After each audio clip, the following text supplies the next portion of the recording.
2 hours each side or not? I believe so, Your Honor. That is our goal. Okay, Ms. Hacker? Yes, Your Honor. I would just like to note that we filed a motion for protective order last night with respect to the subpoenas, and I submitted it by email to the clerk as well, so that Your Honor would have a copy of that.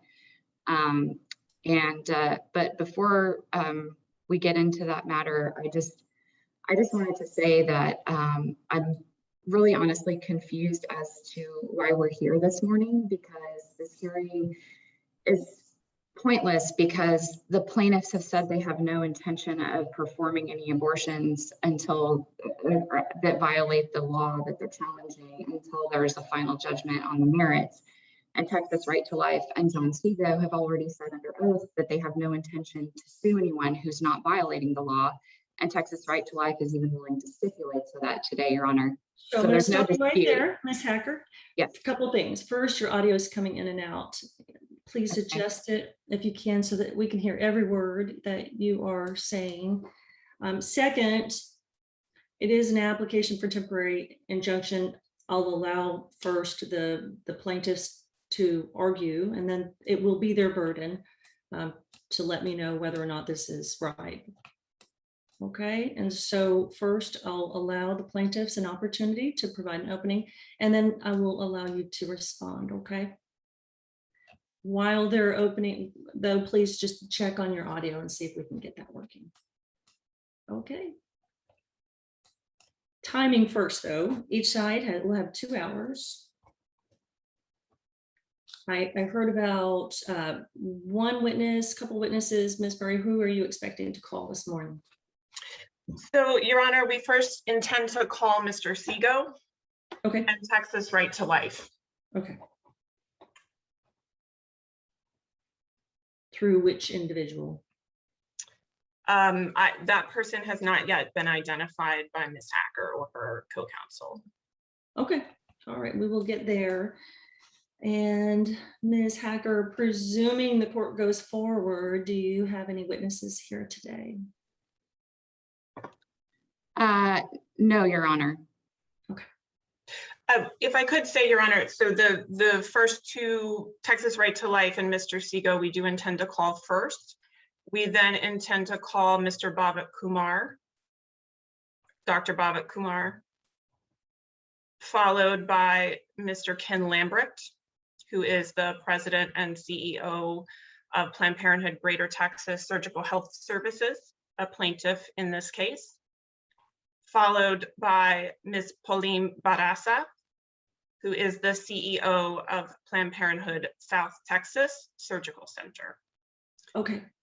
I will let you all know Mr. Lambrecht is I don't know him personally, but I do know that I am friends on Facebook with Mr. Lambrecht.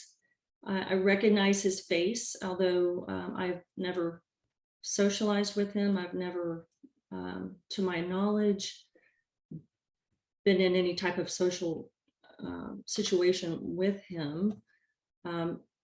But I do want to disclose that. I recognize him. Mr. Lambrecht, do you know whether I have ever had been to your home or socialized with you in any way other than? To my knowledge, you have not. My husband and I have hosted many large events at our home for KMFA radio, for the Paramount Theater, for Planned Parenthood. So, but I don't believe so. And if you have, I don't recall. Okay, to my knowledge, I've never been to your home. I've never met you in person. No. Okay, but I did want to make sure everybody understands that now, since I do recognize his face. Any objection? No, Your Honor. Okay. Mr. Lambrecht, Ms. Pauline, will you please state the next witness's name? Her name is Pauline Barraza, B-A-R-R-A-Z-A. Okay. Okay, any other witnesses expected? We do not expect to call any other witnesses. We have an additional plaintiff who has been subpoenaed and is available to testify, but we do not expect to call her. Okay. All right, Ms. Murray, then you may proceed with your opening. And I'm going to shift. Pardon me, Your Honor. I just wanted to say one, just really quickly. If she's not planning to call Miss Linton, then we would be planning to call her. Okay, Ms. Linton, do you know the first name of Ms. Linton? Melanie Linton, Melaney, Linton, Linton. Okay, and has she been subpoenaed? Yes, Your Honor. Okay, very good. All right, so I'm going to shift, just our view will change so that we'll go to speaker view so that our speaker will be highlighted. And I'm going to do something real quick. Ms. Murray or Mr. Kaplan, who will be doing the opening for the plaintiffs? So I will be doing the opening, Your Honor, and my colleague Sarah Shapiro was planning to do a share screen because we do have some slides that we were hoping to present to the court along with our opening. Okay, that'd be fine. For our attorneys, when it's your turn, you are welcome to use that green share screen button at the bottom. Just because we've had a lot of experience with this, just be careful when you share a screen to make sure that you're only sharing the portion of this screen that you wish to share. If you go to the advanced page, you can do a portion of screen. That way we only see what you want us to see. I don't want to see anybody's emails or chats or anything like that, okay? All right, you may proceed, Ms. Murray. Great, thank you, Your Honor. So as you know, we are here today on the matter of a temporary injunction. As I believe Your Honor is aware from the petition that we have in this case, the case concerns the application of a new Texas law called Senate Bill 8, which bans abortion starting at approximately 6 weeks of pregnancy. The plaintiffs in this case are 3 Planned Parenthood affiliates operating in the state of Texas and one of their physicians. The first is Planned Parenthood Greater Texas Surgical Health Services. That plaintiff is based in Dallas, but has health centers here in Austin that provide abortion. And Mr. Lambrecht, who was just introduced to the court, will be here today on behalf of Planned Parenthood Greater Texas. The second plaintiff is Planned Parenthood South Texas Surgical Center, which is based in San Antonio. Ms. Barraza was just introduced to the court, is here on Planned Parenthood South Texas' behalf. The third plaintiff is Planned Parenthood Center for Choice, which is based in Houston. And Ms. Linton is the president and CEO of that affiliate. And Mr. Bhavat Kumar, who is a named plaintiff in this case, is a physician at Planned Parenthood Center for Choice, who provides comprehensive reproductive health care, including abortion. Collectively, these 3 Planned Parenthood organizations have 11 health centers throughout the state of Texas that are licensed to provide safe and legal abortion care, as well as comprehensive reproductive health and sexual health services. These Planned Parenthood health centers make up approximately half of all clinics in the state of Texas that provide abortion. As I'm sure Your Honor is also aware, there are a number of other lawsuits challenging SB 8 pending in the district court for Travis County. Our case is distinct from theirs. No plaintiffs are overlapping. We are only representing abortion providers, and we have raised substantively different claims. Most importantly, we have raised a direct constitutional challenge under the Texas Constitution to SB 8's 6-week abortion ban. Now, I know the petition that we have filed in this case describes SB 8 in greater detail, but for our purposes this morning, I want to highlight a few key parts of that new law.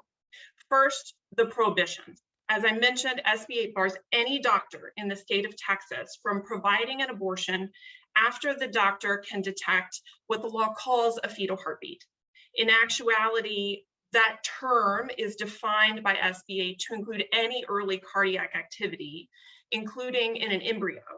And that activity can generally be detected by 6 weeks of pregnancy and sometimes even sooner.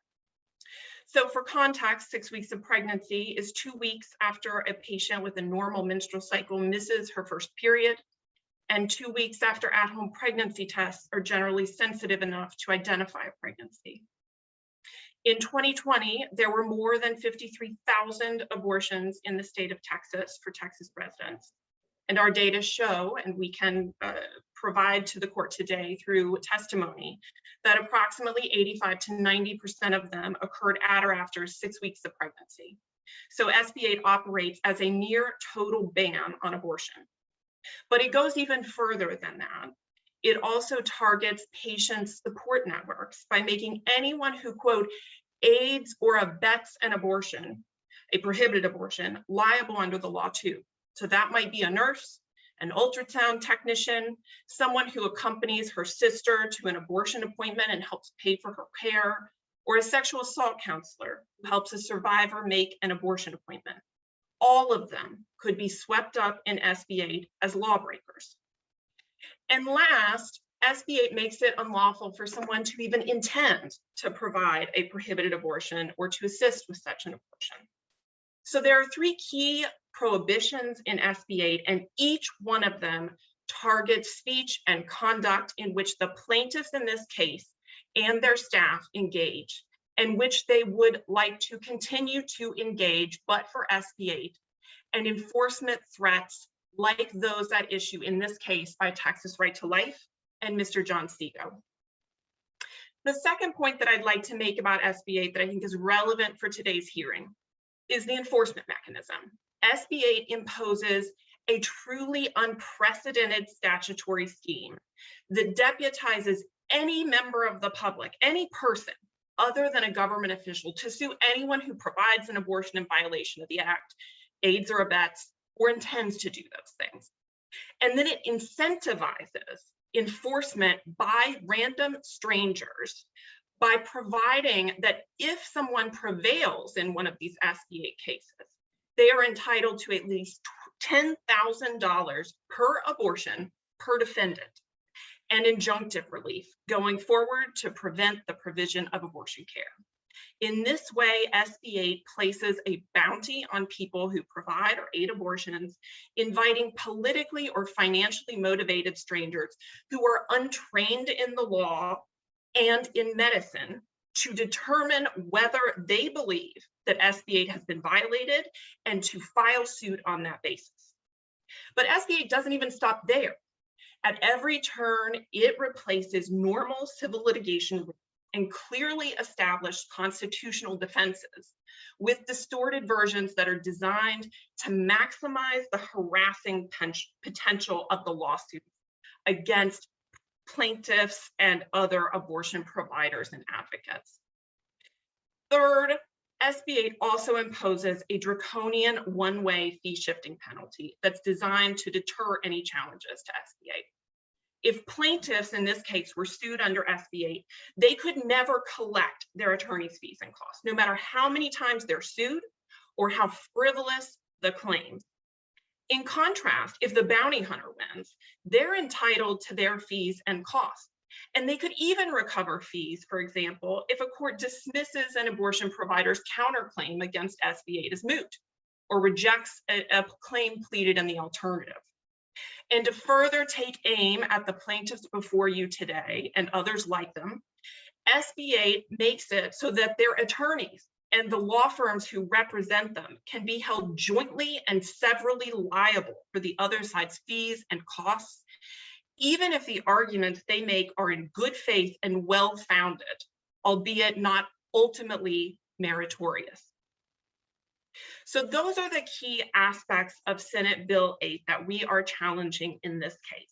I'd like to move now to the defendants before Your Honor in the case brought by my clients. The lawsuit, and we go into this in further detail in the petition, of course, challenges the aspects of SB8 that I've just described on a variety of state constitutional grounds. Those are set out in our petition at pages 26 to 36. We're ultimately seeking a ruling under the Texas Declaratory Judgment Act that SB8 is unconstitutional on these grounds and cannot lawfully be enforced.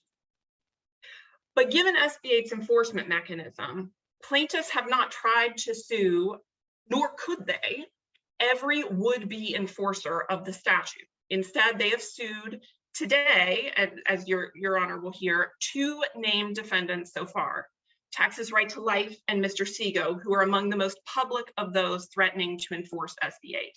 Plaintiffs have also sued a number of unnamed does, with whom Mr. Seago, for example, has admitted under sworn testimony he has been, or Texas Right to Life, have been working with or have personal knowledge of plans of those individuals to sue abortion providers, including the plaintiffs. As the evidence that we will present today will show, the defendants in this case intend to sue any abortion provider that violates SB8. Ms. Hacker said she doesn't know why we're here because the plaintiffs in this case are complying with SB8. But of course, that is exactly the point. We are complying with SB8 precisely because of the overwhelming threats of litigation. And even if we are complying, the way that SB8 is structured, it permits anyone in the public, no matter how untrained in medicine, how far removed from a patient, and untrained in the law, to decide for themselves whether they would like to file a lawsuit, forcing plaintiffs and their staff into abusive litigation that, even if they win at the end, will result in harassment and constitutional harm precisely of the nature that is intended to be prevented and that our lawsuit seeks to curtail. We will also show that defendant Texas Right to Life has launched a whistleblower website to gather information for its own bounty hunting enforcement actions and to recruit additional enforcers. And that Mr. Seago has said, as I mentioned, in a sworn statement, that he has personal knowledge of other individuals planning to sue Planned Parenthood should they believe that Planned Parenthood or its staff violates SB8. So again, we are here on a temporary injunction. We can talk more in closing about our claims and answer any questions your honor has about the plaintiff's probable right to relief for a temporary injunction here. But I do want to pause and say at the top, before we begin any discussion of testimony, I want to be very clear. We are not asking the court today to fix all of the harm that SB8 is causing and that it will continue to cause throughout Texas, not just to the plaintiffs before you and their staff, but most importantly, to the thousands of Texans who will need abortion care and who will not be able to obtain it in the state where they reside if they are able to obtain it at all. What we're asking for is this court to preserve the status quo, at least with respect to these plaintiffs and the named defendants in this case of does, all of whom are deputized to enforce SB8 against the plaintiffs and threaten them with the probability of frivolous litigation if those individuals believe that Planned Parenthood has violated the law. A temporary injunction against these defendants will unfortunately not restore abortion services.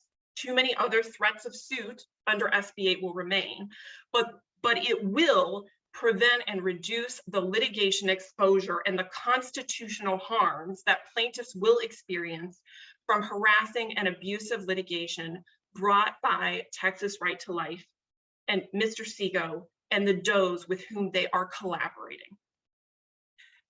With that, I believe we will turn it over to my colleague, Mr. Munoz, who will call our first witness.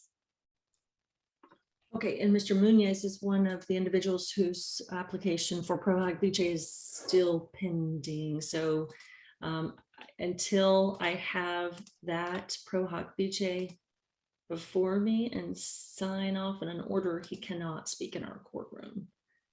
Your Honor, I believe that's been sent in the interim to the submission. Okay, so give me a moment and let's see if I can locate it.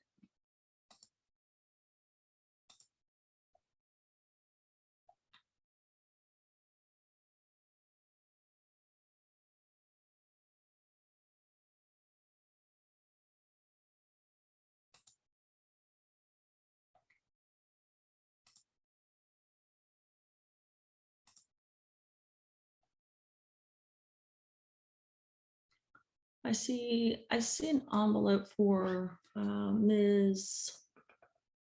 McDougall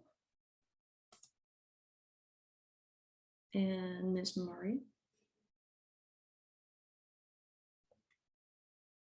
but not Mr. Munoz. Let me just keep looking. Okay, there it is. Okay, let me download.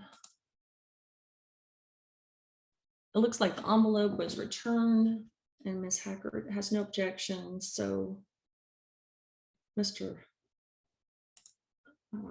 Glassman, have you had a chance to take a look? Yes, Judge, they all look good, and it appears that Ms. Murray's was signed off on by Judge Gamble last week, and we have proposed orders for Mr. Munoz, Ms. McDougall, and Ms. Cohen. Okay, super. Let me pull those. Okay, I'll go ahead and orally grant the prohibition for those 3 individuals, and we'll go ahead and move forward. Mr. Munoz, you may proceed, and you may call Your Honor, plaintiff's called Mr. Sego. Mr. Sego is not in our virtual courtroom, to my knowledge. No, Your Honor, he is not. Under Texas Rule of Civil Procedure 176.6 E, because we have filed a motion for protective order, neither Texas Right to Life nor Mr. Sego is required to comply with the subpoena until ordered to do so by the court. Okay, let me take a look at the motion for protective order. Okay, Ms. Hacker, I see an email that you sent to the court and it looks like you copied everybody. I'm going to pull up that motion and I'll ask you the same question. Did you receive the envelope number indicating that your motion has been filed? Yes, Your Honor, and I believe we included the envelope number in the email that I sent to the submissions email. This morning or yet last night? Last night, Your Honor, and I can provide that to you again if you would like me to. Okay. Okay, so with respect to the motion for protective order, response by plaintiffs, if you have had a chance to review it.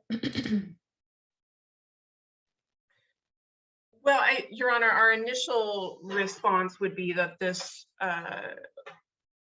motion, well, let me start with the easy part of this request. With respect to Mr. Sego's request to seal his home address in the pleadings, we have, and we have indicated to Ms. Hacker that we have no opposition to that. If Your Honor finds that sealing is appropriate and permissible, his address was included in the pleadings pursuant to Texas Rule of Civil Procedure 79, which provides that a petition shall state the names of the parties and their residences if known.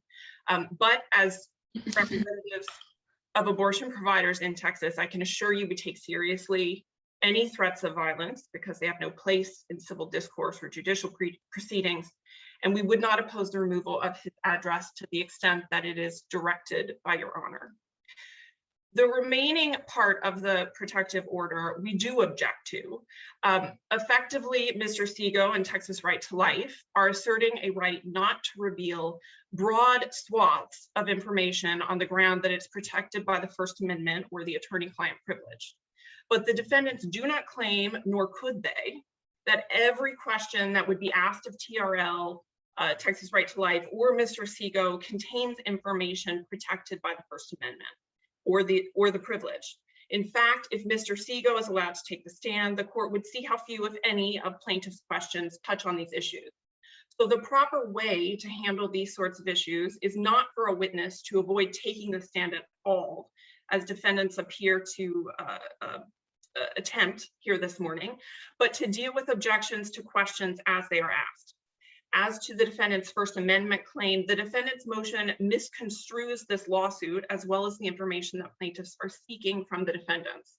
They are trying to liken this to cases where the government sought a member list or donor list from nonprofit entities, but plaintiffs are not government actors, and they're not seeking lists of individuals who are merely members or donors to Texas Right to Life.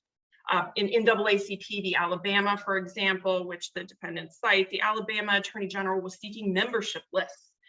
In another case, Americans for Prosperity, the California Attorney General was seeking donor lists.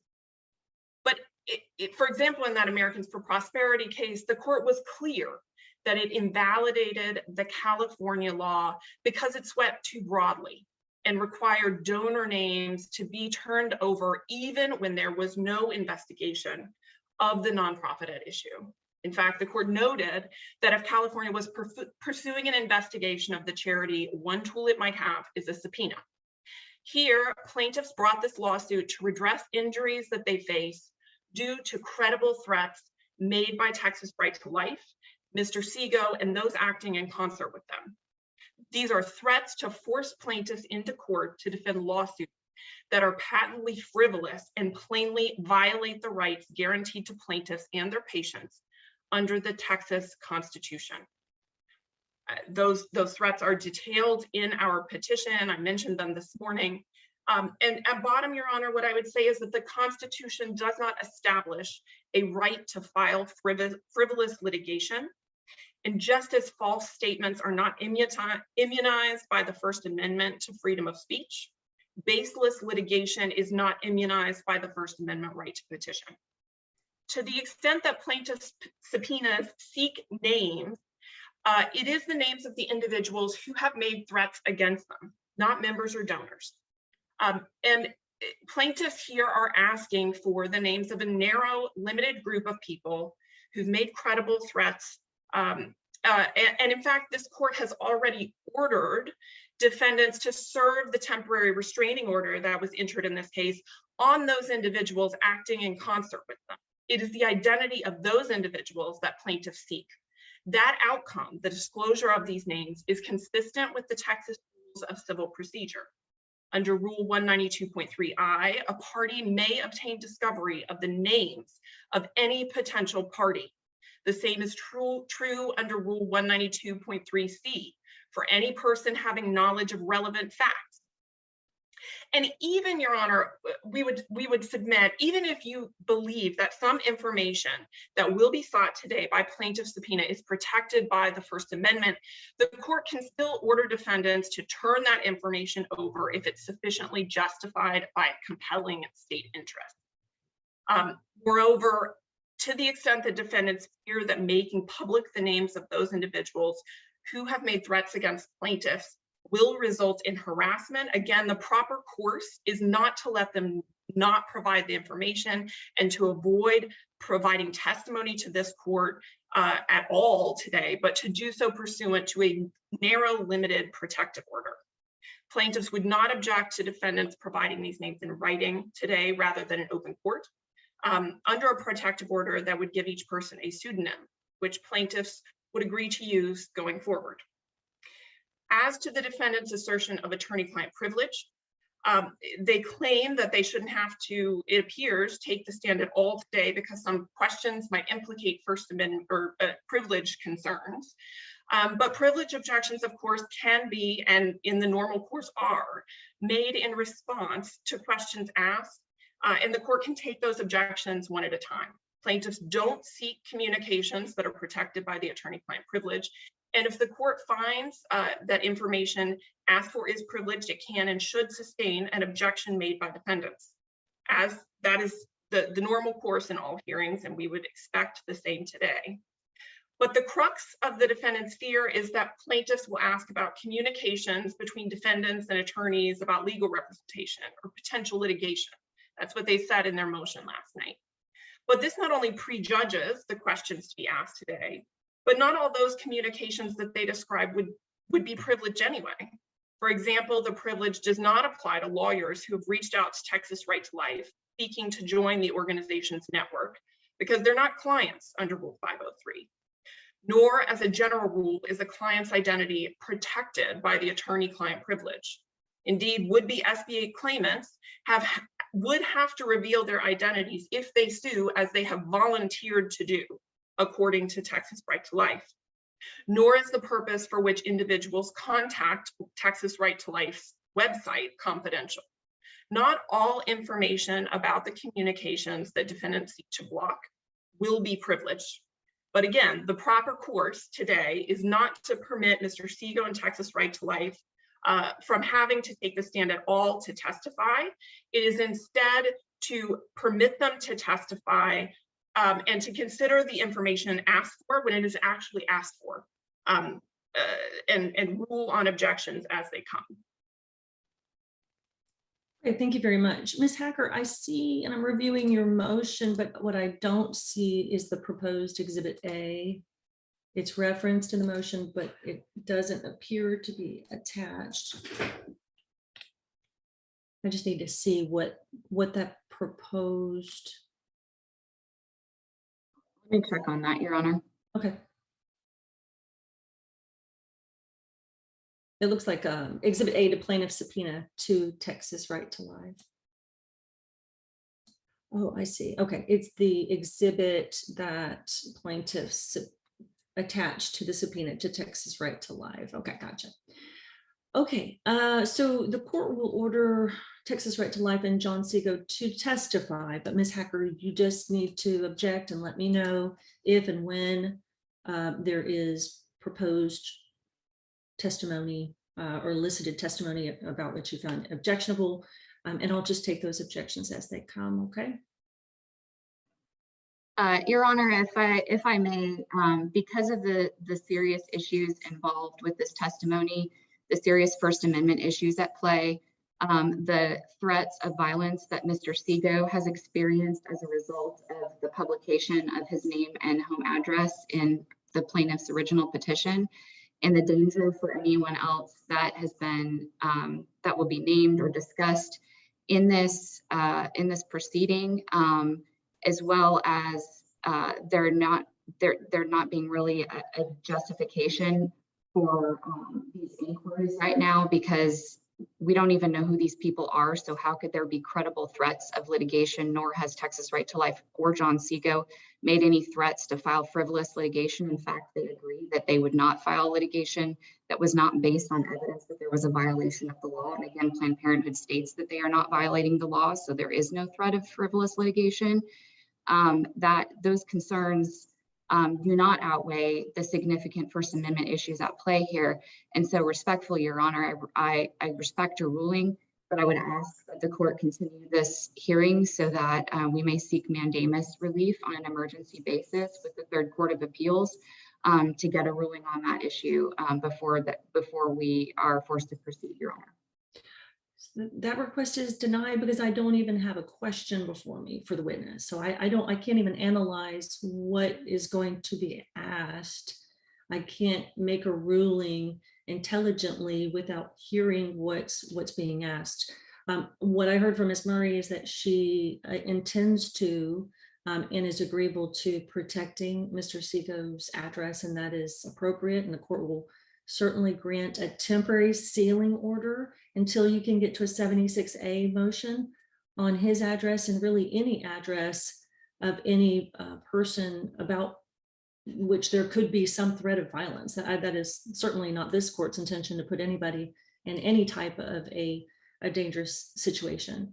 But there is an imminent harm issue that the court has to analyze. So I have to understand whether or not this is right, whether or not we should be here, as you indicated previously. I have to have some information to make that determination. So if there is an imminent threat of harm to the plaintiffs, then it has to come out through testimony, and we'll do what we need to do to protect the identity and addresses of those witnesses.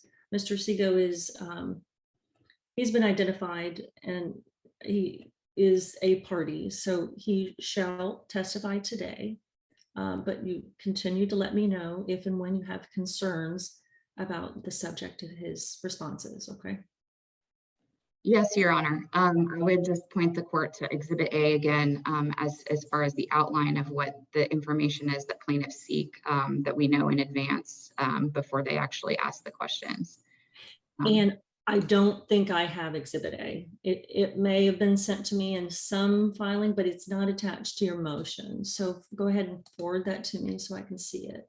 Sure, Your Honor. It's actually part of Exhibit 1 to the motion for protective order. Is the subpoena to Texas Right to Life. And then if you go through after page 4 of that, there's an exhibit. It's the document is titled Exhibit A. So I apologize for the confusion. Okay, no problem. Let me pull that up.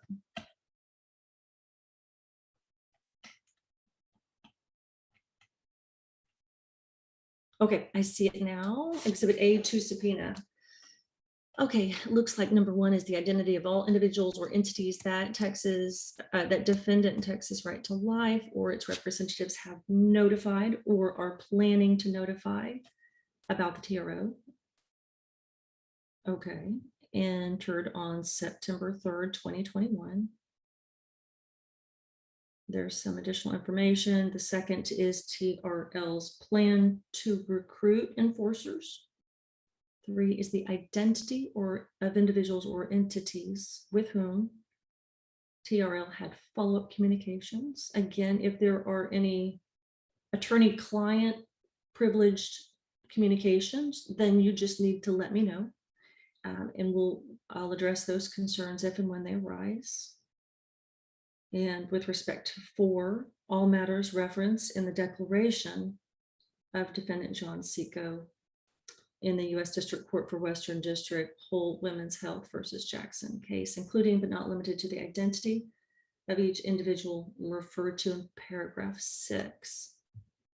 Okay, I don't have docket number 50-2 before me, I don't think. But let's take that up if and when that arises, okay?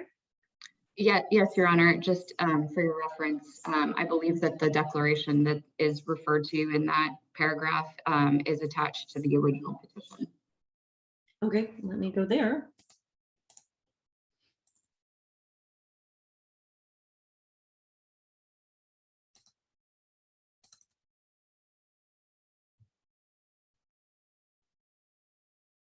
Okay, that's a 90-page petition. So can someone direct me to which page on the PDF I might find that? Sure, it'll be toward the end. Okay.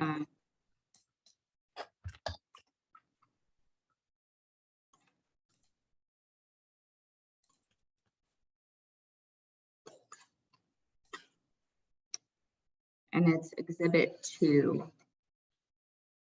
Okay, let me see if I can do a word search. Your Honor, it's page 69 of the PDF. Thank you. I knew somebody would come up with it faster than me. Okay, here we go. The declaration of John Seco is at page 69 of the filed petition. I see that there. Okay, in paragraph 6, he says, I have personal knowledge that there are several individuals who intend to sue the abortion provider plaintiffs and the abortion fund plaintiffs if they defy Senate Bill 8. And those individuals will sue the plaintiffs for violating Senate Bill 8, even if the court enjoins Mark Lee Dickerson from filing private civil enforcement lawsuits under statute. Okay. Okay, having read. May I add one point, Your Honor, just to be clear, the U.S. District Court case that is identified here and from which this declaration comes is a case in which all of the plaintiffs before you today are also plaintiffs in that case as well. So the statements in paragraph 6 specifically refer to the plaintiffs before you today. Okay, understood. Thank you. Okay, the court's ruling is as it was before and not modified. Just let me know, Ms. Hacker, if and when you have any objections. And Mr. Munoz has called Mr. Seco to testify. He has been subpoenaed and he is ordered to appear. Do you need a moment to get him into the virtual courtroom, Ms. Hacker? Yes, Your Honor, we will need a moment to get him. But before we do that, I would just like to offer to the court, because of the serious First Amendment issues at play here, And because, as I mentioned briefly earlier, we feel that this proposed injunction would not affect anything that the defendants actually intend to do at any point while the plaintiffs are complying with the law as they say they will until there's a final judgment in this matter. The defendants, Texas Right to Life and John Seago, are willing to stipulate to the entry of a temporary injunction, Your Honor, provided that we are not waiving any defenses or objections such as jurisdictional objections to the suit. Okay. So with that, Ms. Murray, the requested relief would be granted today. And so I need to know whether or not there is anything requested by plaintiffs that is not covered by that agreement. Well, Your Honor, I don't think that Ms. Hacker has the ability, unless she can represent that all does of whom Mr. Seago and Texas Right to Life are aware, that she represents them. I don't believe that she has the capacity to agree to a temporary injunction entered against them. And part of what we are seeking today is a temporary injunction against the unnamed, as yet unnamed does, and the identities of those individuals whom Mr. Seago has stated under oath he has knowledge of. So certainly we are open to entry of a temporary injunction against Mr. Seago and Texas Right to Life, but we do not believe that that alone provides the relief that we have requested and that we are here in court today to obtain. Well, okay, so let's look at the proposed order so I can determine whether or not Ms. Hacker's agreement covers all requested relief. And I think we probably need to look back at Mr. Seago's declaration to determine whether or not those individuals would be covered. I presume and for attorney eyes only list of those individuals who are referenced in his declaration might be appropriate and allow for you all to have what you need without having to who would you call for John Doe's 1 through 100, I guess is where we would be left. And so if he is referenced, and I see that he has in his declaration individuals that who he knows intend to sue, then perhaps attaching that list with a sealing order so that it's attorney eyes only until you can get to a 76A motion, sealing hearing on a motion, then I don't know what would be left. Well, I think we would be amenable to that, Your Honor, but I would note that he stated the declaration in the U.S. District Court was entered probably, I don't have the date in front of me, but a couple weeks ago at least. And so I think to the extent that what is being described as a stipulation of entry of a temporary injunction against the named defendants in this case and Doe's, we would expect that the Doe's would include not just the individuals referenced in paragraph 6 of Mr. Seago's declaration, but also the names of any individuals to whom Mr. Seago and Texas Right to Life, as required by this court's temporary restraining order, have provided notice of the order. Because those individuals, I think, to the extent that they were required to get notice because they were acting in concert with the named defendants, those individuals would be Doe's, and they also should be identified by the named defendants. So Okay. that would be paragraph 1 of the Exhibit A to the Texas Right to Life subpoena. Okay, let's take a look at paragraph 1.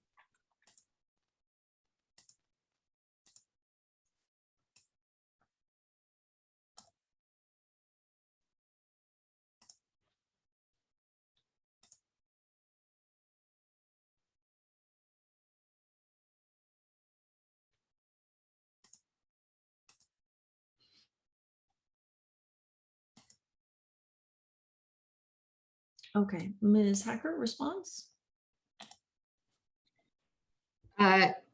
I think that that would be acceptable to us, Your Honor, that list would be filed under seal and confidential. And for purposes of the application of the temporary injunction. One thing that I would note for Your Honor is that as to any relief for does 1 through 100, in other words, the unnamed defendants, I don't believe that this court could enter injunctive relief against those defendants because they are unrepresented. I do not represent them. I do not know who they are. And I don't believe that they have been served. So injunctive relief against those defendants would be improper.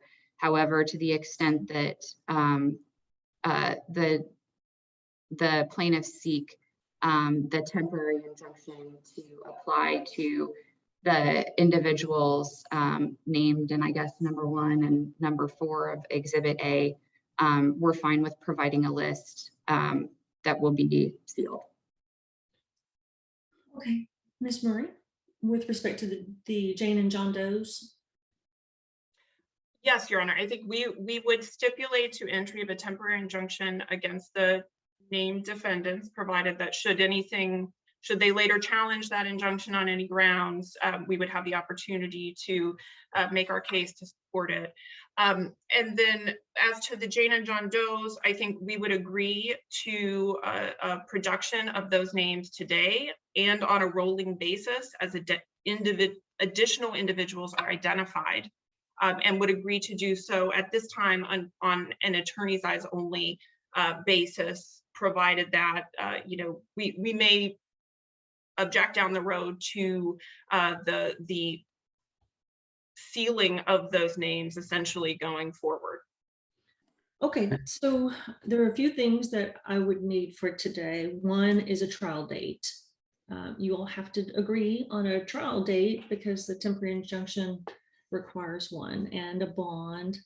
So if you would please discuss the bond and the trial date and the date for a 76A motion if you are asking, and I think that you are, if you're asking the court to actually do a temporary sealing order, then we need an actual formal hearing with notice of that hearing to seal those names. And there is a period of time when anyone may object to that sealing.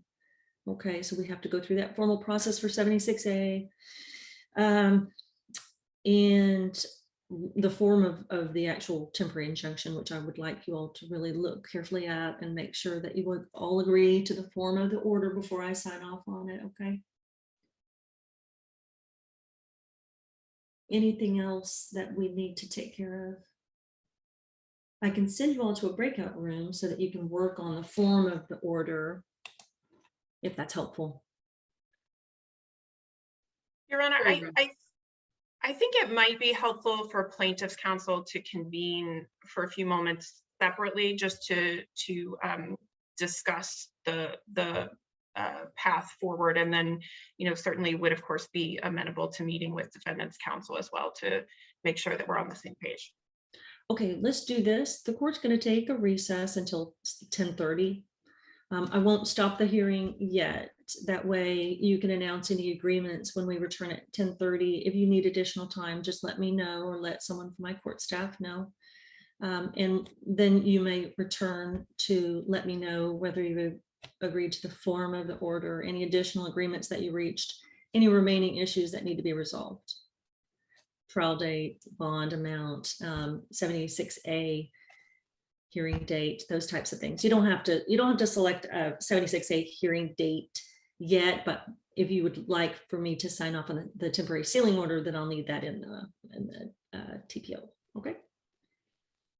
Okay, court's in recess until 10:30. Thank you all very much.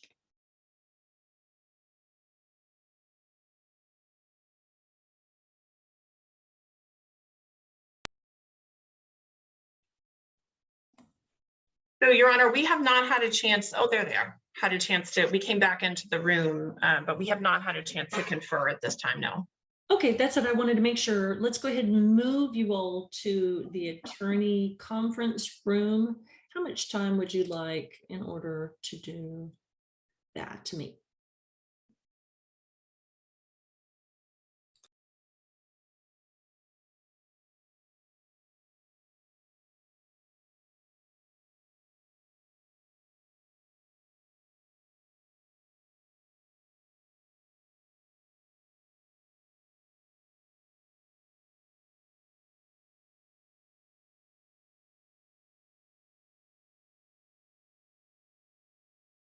To announce an agreement at this time.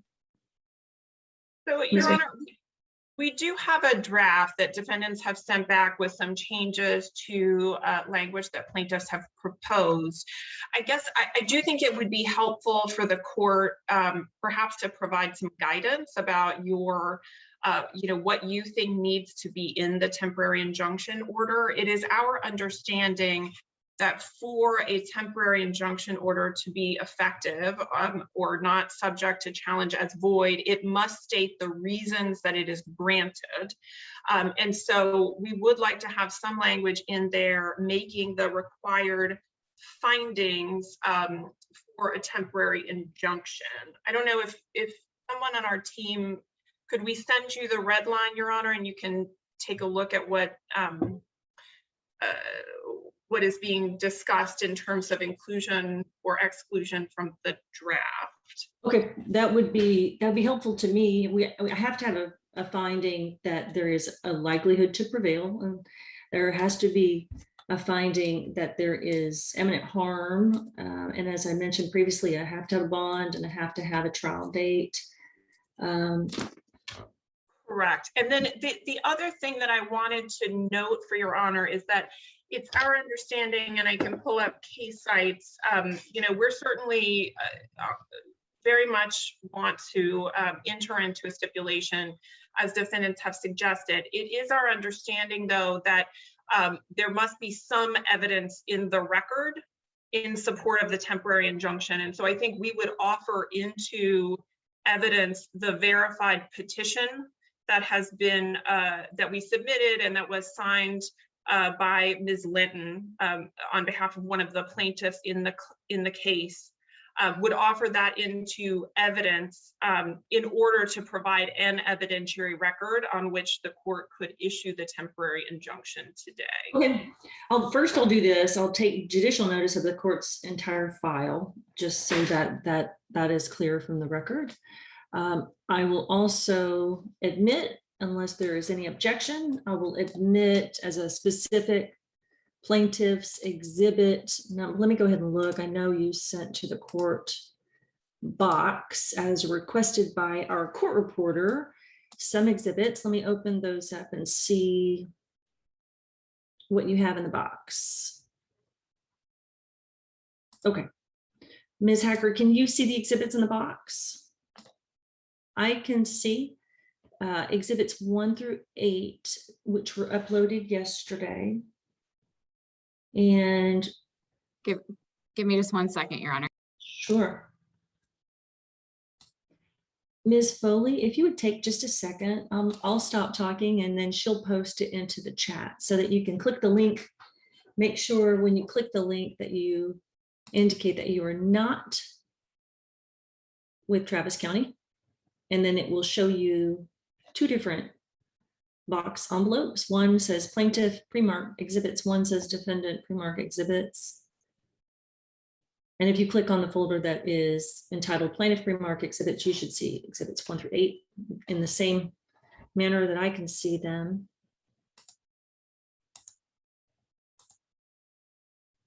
And you just let me know when you can see those, you have them before you.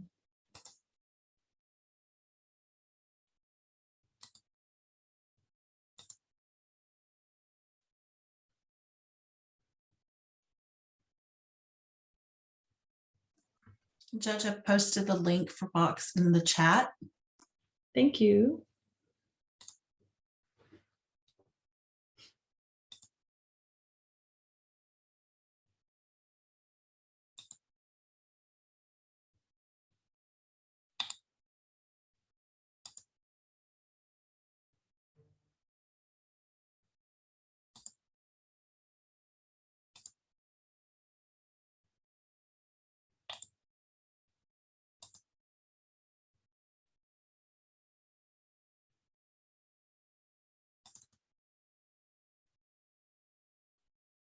Are you able to open those up, Ms. Hacker?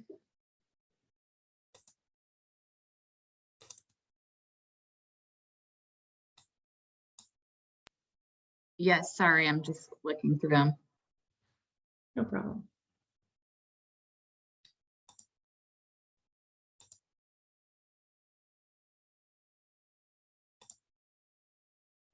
Okay, so Ms. Murray, of the plaintiffs 1 through 8,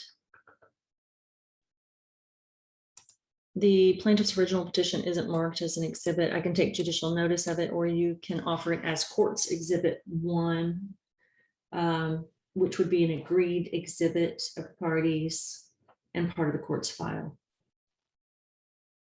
We would offer it as court's exhibit 1, Your Honor, if defendants would agree to that. Okay, Ms. Hacker, any objection? Judge, this is Andrew Stevens on behalf of the defendants. And we had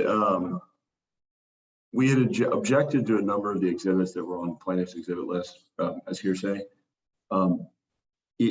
And we would maintain those objections, but to the extent that we're going to reach an agreement today, and those are necessary for purposes of reaching that agreement on the TI, then I don't think we have a problem with them being part of the record for that purpose. We of course don't want a stipulation or anything entered that would, for example, stipulate the truth of what's alleged in the verified petition. Okay.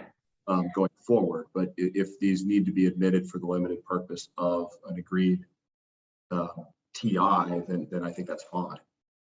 Okay, so let me just clarify with Ms. Murray, which, if any, of the exhibits that were pre-marked do you wish to admit at this time, subject to the defendant's request that they be only offered for the purpose of the agreement for the temporary injunction?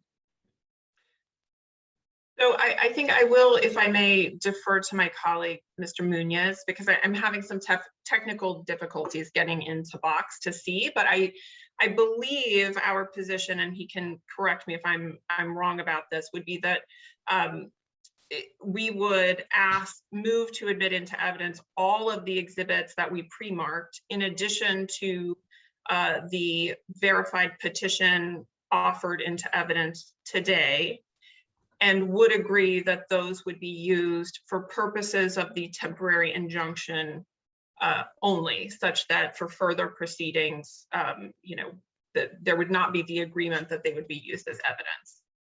Okay. Is that correct, Mr. Munoz? Mr. My Munoz? understanding. Yes, Your Honor, that's my understanding. Okay, so the court will admit plaintiffs exhibits 1 through 8 for the limited purpose of today's hearing, and without defendants waiving any right to object to the same exhibits at any point in time in the future. There's no waiver for the future use. It's strictly for the limited purpose of reaching an agreement on the temporary injunction today. And have you all forwarded to the court the proposed order? Your Honor, we have, and just for clarification, I think you admitted 1 through 8, but not court's exhibit 1, which is the verified petition. You're absolutely right. Court's exhibit 1, the verified position, is also admitted. Thank you. Thank you, Your Honor. Absolutely. And looking for the draft right now. I see a proposed order from Ms. Coffey, who I believe is paralegal with Mr. Kaplan's law firm. Okay, I have that in front of me now. Okay, so this agreed order on application for temporary injunction. Your Honor, I just sent a revised proposed order to the submission email address in light of the court's statement that there needs to be findings in the order. I accepted those deletions back in and just streamlined the number 1 finding in there. I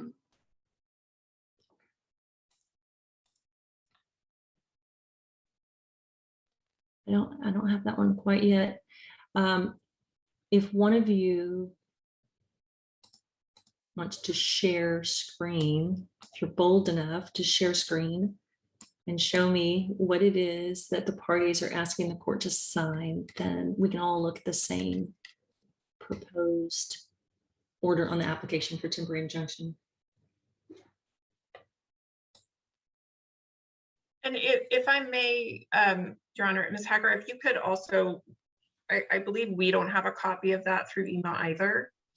Maybe there's just a delay. Everybody, sorry, I just sent it to everybody. Thank you.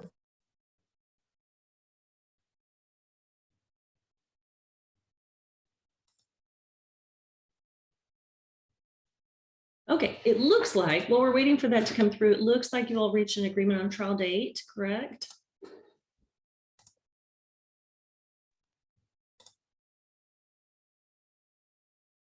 Is that So I right? believe, Your Honor, the date that we put into the version that we just sent and the version that we had sent previously was April 11th.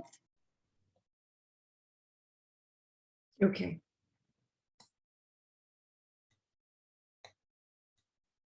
April 11th, 2022 at 9 a.m. Travis County, just confirming, I need to confirm that that is a non-jury week. So that it can be approved by court administration. Just let me double check. Actually, Ms. McGee, if you can hear my voice, if you'll just double check that that date, it looks like a Monday, which would put you on a long docket and allow you to have more than 3 hours, which I presume that you will need. Do you know how many dates you're going to, or how many days of trial you'll need? You're not going to be bound to that, but it's good to give court administration a good idea of how many days that you're likely to need, and at least block those dates early. Could we just say 2 days for now, Your Honor, 1 day for each of us? Yes, does that sound good, Ms. Murray? Yes, we could agree to that. Okay, perfect. And then bond amount is agreed. Yes, we had proposed that the amount submitted in support of the temporary restraining order would be sufficient to support the temporary injunction as well. Okay. We're fine with that, Your Honor. Okay. All right. So then let's get to the findings. The request is that the court order that, having considered plaintiff's original verified petition, applications, and pleas, the parties stipulate to the entry of temporary injunction and the oral argument submitted by counsel, finds that the agreement should be granted. Let's see, where are our necessary findings? I'm looking. This order, this injunction would be effective immediately. It is ordered that defendants will provide notice of the temporary injunction to their officers, agents, servants, employees, and attorneys, and those persons in active concert or participation with them, including the individuals listed in Exhibit A, which by agreement of the parties is temporarily sealed until September 30, 2021 at 9 a.m. And is that a date that was agreed by the parties? Yes, Your Honor. Okay, super. And that looks like a non-jury week on a Thursday at 9 a.m. That looks good. It does need to be scheduled with court administration. Just putting it in the order won't actually get you on the docket, so don't forget to do that.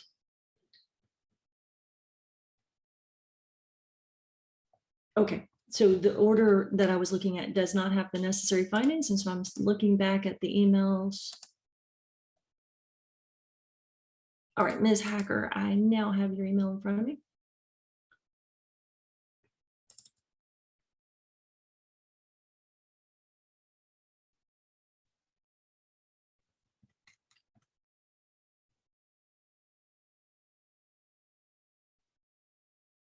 Okay, so the order now in front of me reflects the following findings. One, the court finds that plaintiffs will be imminently and irreparably harmed in the interim absent a temporary injunction.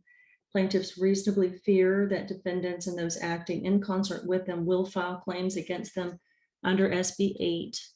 The court finds that defendants have not shown that they will suffer any harm if a temporary injunction is granted. The court finds that plaintiffs have shown that they have a probable right to relief on their claims that SB 8 violates the Texas Constitution. The court finds that plaintiffs have no other adequate remedy at law. The parties agree that the amount previously deposited with Travis County District Clerk constitutes sufficient security as bond for any foreseeable harm or compensable damages that could result from the granting of this temporary injunction until further order of the court or final judgment. There is a provision here too that says, in the interest of resolving plaintiff's motion, the defendants agree to stipulate to the entry of this order, provided that defendants do not admit to the truth of plaintiff's allegations or to liability, and defendants do not waive any defenses or objections to this suit. Okay, so once you both have had an opportunity to carefully review the form of the proposed agreed order on application for temporary injunction, I need you to sign off agreed as to form. Once I have all of your signatures, then this court will sign off on the agreed order for TI, and you'll be excused. Okay, I thank you very much for your hard work in trying to reach an agreement. One moment, I am being told by our court member that April 11, 2022 is on the revised 2022 jury trial schedule. So we would probably bump you to the next week or the preceding week. Do you have a preference?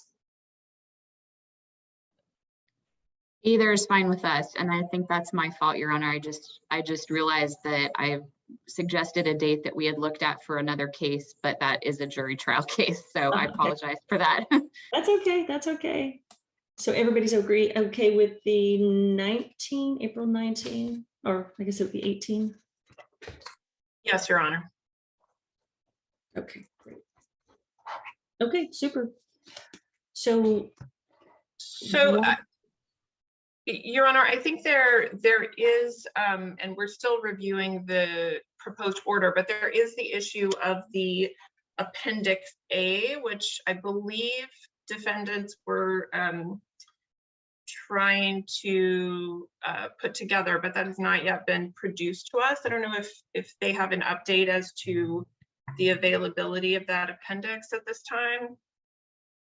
So just so everybody knows, the temporary restraining order signed by Judge Gary Gamble, I don't think it expires until later this week. Let me just pull up that order. You have a little bit of time, but I probably would like to see you all send me your agreed order and the agreed temporary sealing order with Appendix A by the end of the day if you can.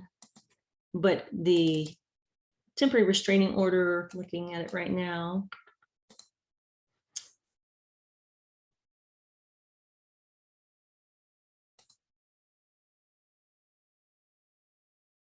it expires at 5 p.m. on September 17. So you have a few days. Okay. So just make sure that you get it back to me by the end of the day today, so that allows the court to review it and to get it filed before expiration of the TRO. Could we have one moment, Your Honor, with the plaintiff's counsel? I do want to make sure that, excuse me, that before we adjourn this hearing, we have an agreement on the temporary injunction, even if that means that we are, need to make some further stipulation about the Appendix A, which yes. It sounds, go ahead. Yes, I'll go ahead. The court will recess so that the attorneys may join the attorney conference room and work out any final disputes about the form of the order. And I'll keep you here if you need to. I can wait and we can get the order signed off before everybody departs. Since you technically still are within your 4 hours of time, I don't have any problem with that at all. So is there any reason why anybody needs to leave before signing off as to form? No, I don't believe so, Your Honor. And I'm actually, I've got our list ready, so I can provide that to, do you want me to send it to the court and to opposing counsel, or opposing counsel first? It's up to you. However you want to do it is fine with me. Since this is an agreed order, I'd like you all to work out the form of both of those orders. Make sure that everybody's in agreement with everything contained in those agreed orders, sign off, and then I'll sign off on everything. Okay. Okay. Super. Court's in recess. Thank you very much.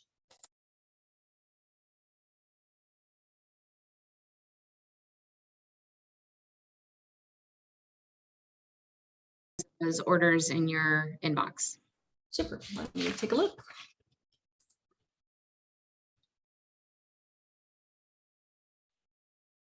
Okay, I have emails from Mr. Muniz and Ms. Hacker.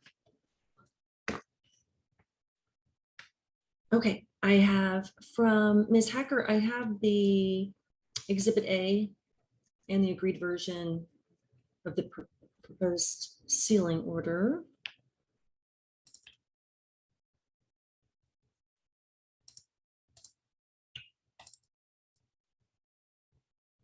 Okay.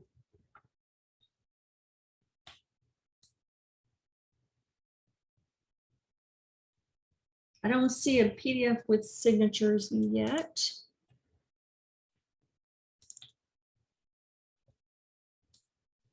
Oh, I think Richard may have just sent a Word version.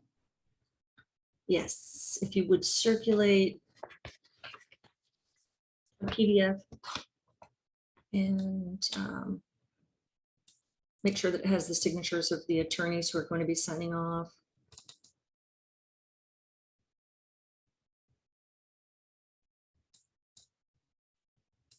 I'm just taking a look while you're doing that. I see the attorney's eyes only, Exhibit A. Okay, and we will alert the district clerk's office of the agreed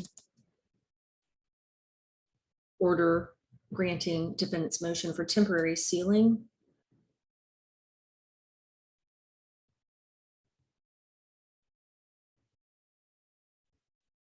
I'd like to go ahead and see in the order the date of the 76A hearing. I think you had that in the motion, but I think that's going to be the first question that the clerk's office will have. Okay. Oh, you wanted that in the proposed order granting the temporary sealing? Yes. So Oh, before you sign off on it, just make sure that that date's on there. okay. I don't think I put that in there, but I did just send you the PDF of the agreed TI. Okay. Great. All right, pulling it up now.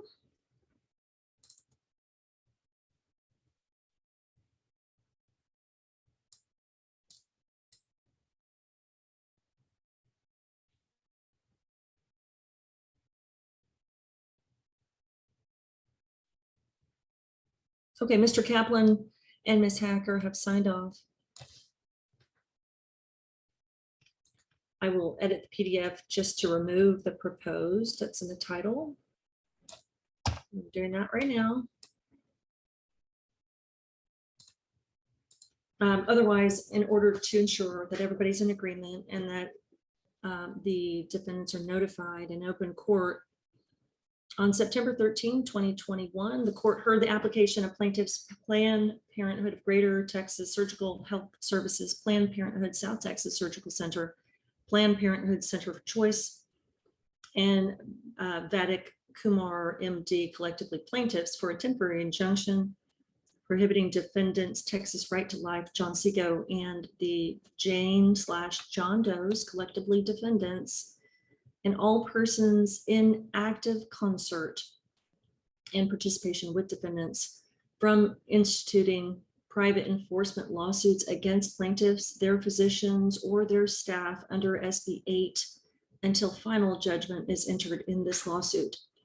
In the interest of resolving the plaintiff's motion, the defendants agreed to stipulate to the entry of this order, provided that defendants do not admit to the truth of plaintiff's allegations or liability, and defendants do not waive any defenses or objections to this suit. The court, having considered plaintiff's original verified petition, applications, and pleas, I'm going to go ahead and add admitted evidence, the evidence admitted under the rulings of this court, because we did that this morning as well. Any objection? Objection. No, Your Honor. The party stipulation to the entry of the temporary injunction and the oral arguments submitted by counsel finds that this agreed order should be granted, and specifically finds as follows. 1, the court finds the plaintiffs will be imminently and irreparably harmed in the interim absent a temporary injunction. Plaintiffs reasonably fear that defendants and those acting in concert with them will file claims against them under SB 8. Number 2, the court finds that defendants have not shown that they will suffer any harm if a temporary injunction is granted.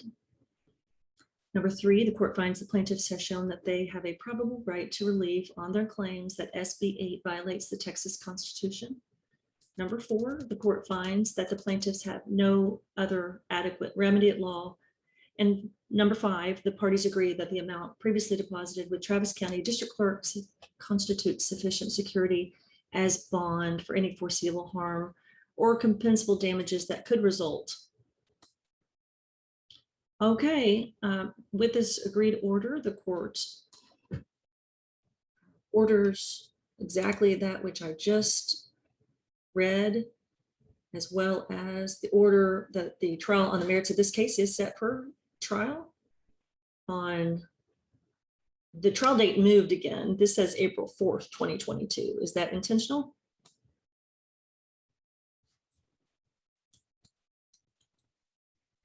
Yes, sir. And I believe you said April 11th was a jury week and we should move it either the week before or after. So we moved it up a week. Okay, as long as everybody is in agreement, that's fine. So the Fine with trial, okay, super. Trial on the merits of this case is set for April 4th, 2022 at 9 a.m. in Travis County, Texas. It's further ordered that Exhibit A to the order is temporarily sealed pending the filing and disposition of the appropriate sealing motion. And did you all reach an agreement about the form of that motion and order? Yes, Your Honor, you have a revised version of that order on the temporary sealing in your inbox, and it I just added the agreed hearing date, September 30th, as you requested. Perfect, thank you. Okay, and finally, it is ordered that defendants Texas Right to Life, John Seco, and their agents, officers, servants, employees, and attorneys, and all persons acting in active concert and participation with defendants, including all persons listed in the sealed Exhibit A, attached to the order, are enjoined from instituting private enforcement lawsuits against plaintiffs, their physicians, or their staff under SB 8 for the pendency of this lawsuit. This temporary injunction shall and is effective immediately, shall be and is effective immediately upon my signature in just a few moments. Okay, so I'll do that right now.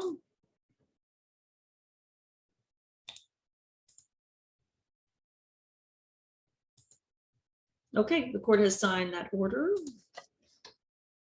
And Ms. McGee, the Judicial Executive Assistant for the 250th, will file that. She'll e-file that this morning.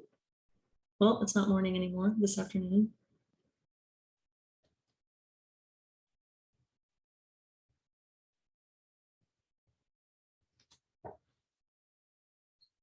Just a moment, it's freezing up a little bit, just so many open PDFs.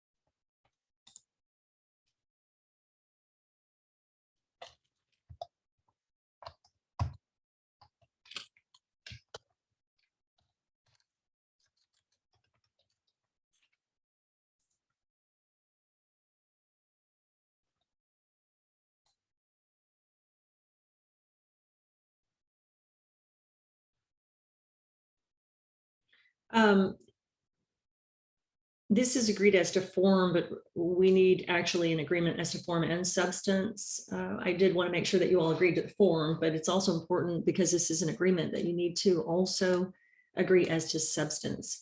Do I have the attorneys any objection to the court adding agreed as to form and substance? No, Your Honor.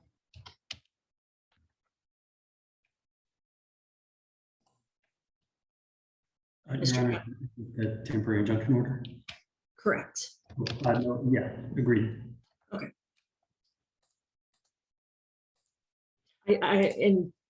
In your defense, I told you all to go back and to agree as to form, but I wanted to make sure that you agree to the form of the order, but also because this is an agreed order, I also need an agreement as to substance.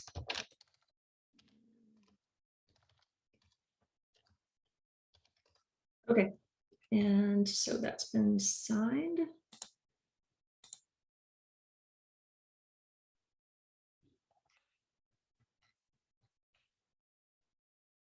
Okay, and now Ms. Hacker has forwarded to me sealing order.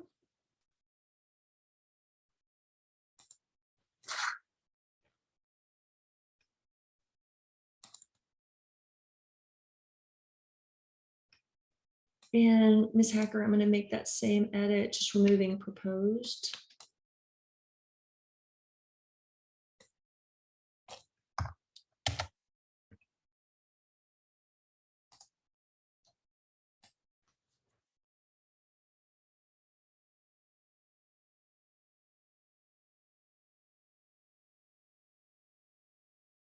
Okay, perfect. And she's added that the motion to seal is set for September 30, 2021. And I'm signing that order right now.